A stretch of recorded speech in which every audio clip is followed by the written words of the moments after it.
Bom pessoal, graça e paz, fazendo mais um vídeo. Esse mês a gente está comemorando, né, um dia tão especial que é justamente o dia que se comemora, na verdade, o dia da Bíblia, né? Segundo domingo, evidentemente, já passou essa data tão especial. Infelizmente não tive tempo, né? Tinha planos, na verdade, para trazer conteúdos até melhores, né? E esse mês é o mês de dezembro, onde você tem duas festas, né? Que era o Natal, né, e o Ano Novo. O Natal especialmente é uma data muito especial, principalmente para os cristãos, né, onde se comemora evidentemente a data do nascimento de Cristo. Nós não sabemos a data exata, né, mas sabemos muito bem que Cristo verdadeiramente nasceu. E o meu foco, evidentemente, nesse vídeo, né, é trazer um pouco da historicidade da Bíblia e expandir realmente esse conhecimento de uma forma mais abrangente. A gente vai estar realmente discutindo aqui alguns interesses práticos, né, sobre a historicidade bíblica, e nada melhor do que utilizar as redes sociais, né, para também expandir esse conhecimento através da Bíblia, e vamos discutir um pouco. Em primeiro lugar, né, eu gostaria também de adiantar que nesse foco, né, desse primeiro vídeo, eu vou um pouquinho tratar sobre as críticas, né, em relação à Bíblia, que é justamente a história da crítica bíblica destrutiva. O segundo vídeo que eu vou fazer é uma continuação desse vídeo que eu estou fazendo. Após esses dois vídeos, né, que eu estou realmente fazendo, eu vou tratar um pouquinho sobre a questão teológica, por que o cristão acredita na Bíblia.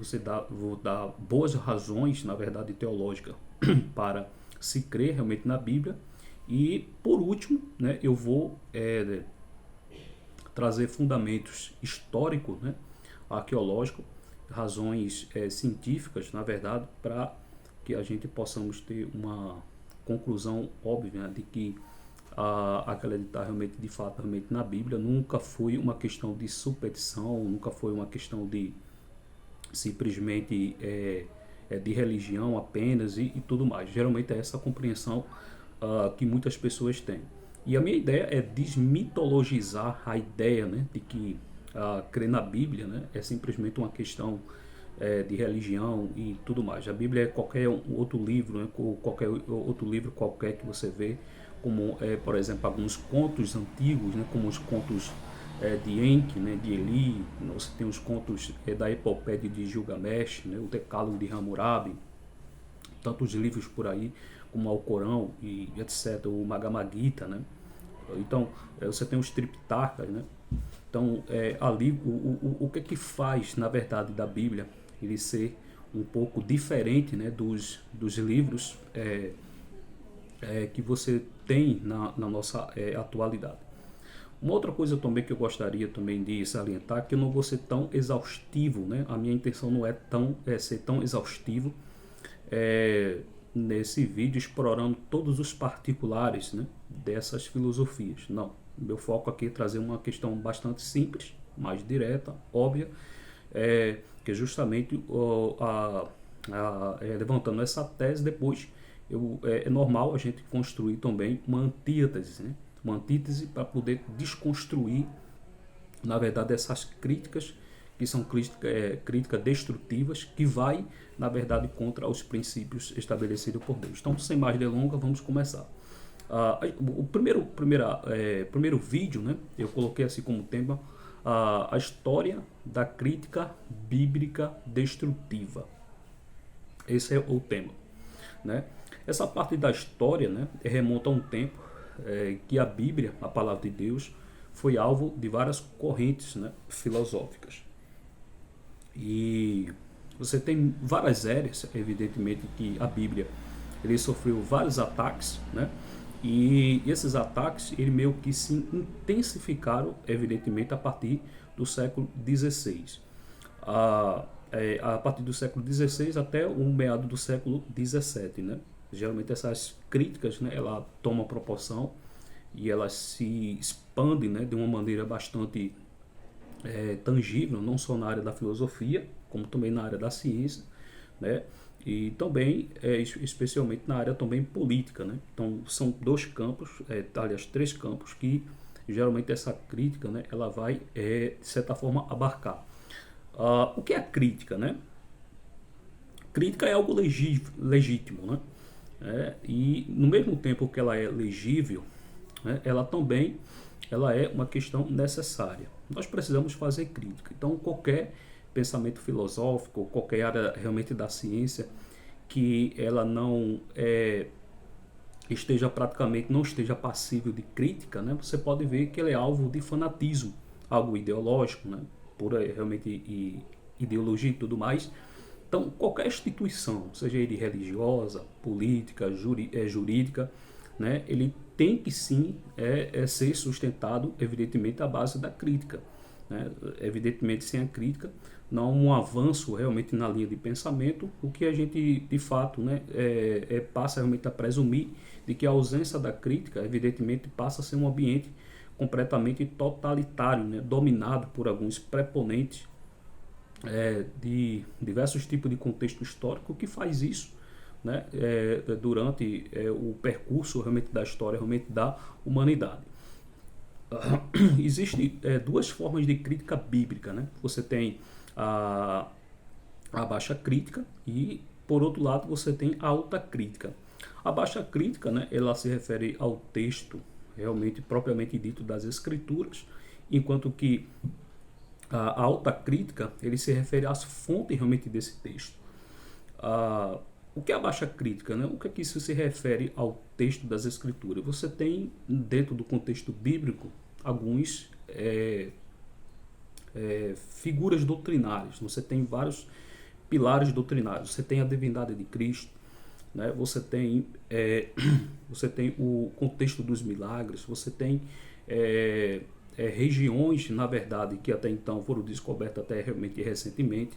Então, a baixa crítica, né, ela tenta, de certa forma, construir esse texto. Você tem vários textos que não são bons, são textos acrescentados durante o tempo, são textos que recebem rasura. Então, a baixa crítica, ele tenta pegar esses textos e reconstruir através dessa própria metodologia. Então, você tem também a alta crítica. A alta crítica se refere, na verdade, à fonte desse texto, né? A ideia de que de onde foi, né, que essa Bíblia realmente saiu, qual é o autor, qual é a data, na verdade, que esse texto ele foi realmente construído.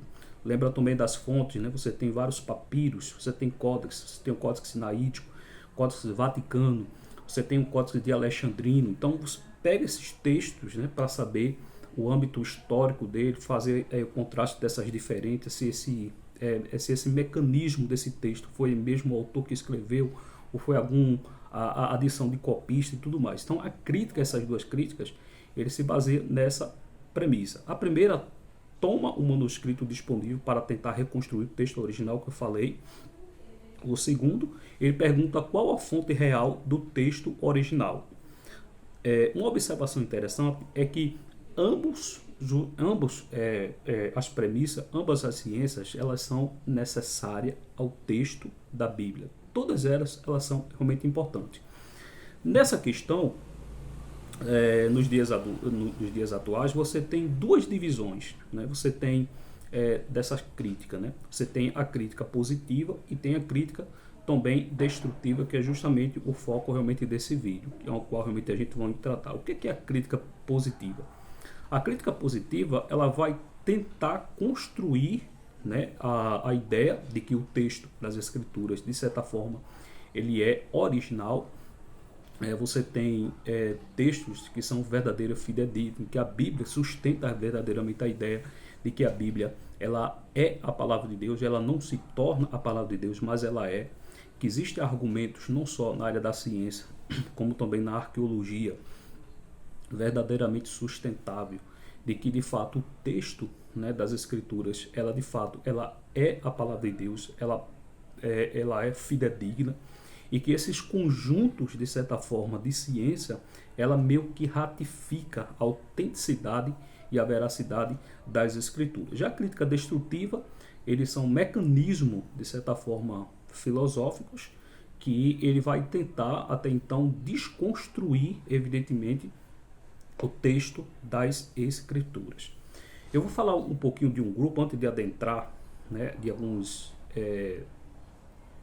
posturas verdadeiramente filosóficas que deram início, né, aproximadamente 100 anos após a Reforma Protestante, né, mas existe um grupo antes, na verdade, de filósofos que as suas ideias, né, na verdade, ele meio que atacava, né, a questões defendidas, evidentemente, da Bíblia, e não só atacava, na verdade, as questões fundamentais das Escrituras, mas também ia contra, né, o conceito de lógica, ia contra o conceito de justiça, né? E entre esses ambientes, né, sem mais delongas, não quero me aprofundar nessa questão, está, na verdade, o sofista, né? Então, o sofista, eles atacam verdadeiramente as Escrituras, mas esses ataques, a gente vê que não eram ataques diretos, né, mas sim de uma maneira indireta, e que ele vai, de certa forma,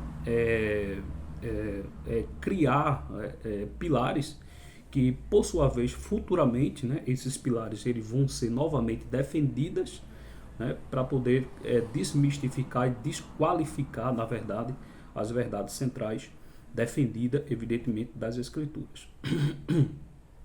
Filósofos liberais gregos. Nesta época, o liberalismo, né, a Grécia Antiga, antes de Platão, passava por grandes conflitos de pensamentos. Você tem a Atena, né, era um verdadeiro divisor de águas. Muitas pessoas, muitos políticos, né, e muitos filósofos acreditavam na busca da arqué, que é a realidade fundamental, que na verdade, que posteriormente ele foi substituído por um novo tipo de ceticismo e no mesmo tempo pragmatismo, né? Então, alguns cientistas se levantavam para sustentar, de certa forma, os absolutos, né, os universais. Vinham outros também filósofos que tentavam, de certa forma, desconstruir esses paradigmas que era muito proposto realmente naquela região. O primeiro deles, né, era o Gogia, né, que era um sofista, considerado como uma filosofia sofista, e que eles atacam, né, mecanicamente, na verdade, o conceito propriamente dito de verdade. Existe um ponto, né, que eu queria destacar, mais ou menos 2 pontos, na verdade, que Gogia, né, ele defendia.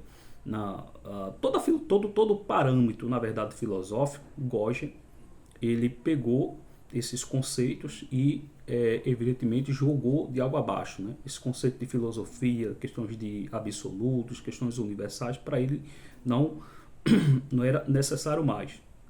Então, o que ele começa a construir? Era a dedicação a uma ciência chamada retórica. Então, a dedicação à retórica, a questão realmente da influência é que era o importante. O segundo ponto que o próprio Gogia, na verdade, ele levanta, é que toda a verdade, ela confessada na sua questão, era uma questão completamente irrelevante. Então, Gogia, ele primeiro, ele dedicou-se à retórica, substituindo realmente a filosofia, e segundo, negou que houvesse qualquer verdade. Ele diz assim, todas as afirmações sobre a verdade, elas são falsas. Primeiro, Gogia, você vê que ele ataca a verdade, diz que a verdade não existe. Isso é ponto de vista de qualquer um, né? Ele não sustenta essas questões realmente dos absolutos. Você vê que, em contraste com as ideias realmente atuais, você vê que é uma coisa completamente ilógica, né? Então, todas as vezes que você diz assim que não existe verdade absoluta, você está contradizendo com o seu próprio argumento, né? Porque o que você está dizendo de fato, ele é o quê? Verdade só para você ou verdade para todas as pessoas? Né? Essa afirmação, na verdade, ela só serve para mim ou ela é um ambiente universal? Ela serve para todas as pessoas. Então você vê que tais premissas, elas são falsas, elas são ilógicas, né? Até as pessoas de fato que dizem assim que a verdade não existe, isso é uma afirmação, e essa afirmação ela é falsa ou ela é verdadeira? Então é uma contradição. Um outro indivíduo que ele se levanta também nesse período é o Transímaco. O Transímaco, ele ataca verdadeiramente o conceito de justiça. O primeiro ponto que eu gostaria, por exemplo, de tratar é mais ou menos o seguinte: Transímaco vê as leis uma simples manifestação dos interesses da classe dominante.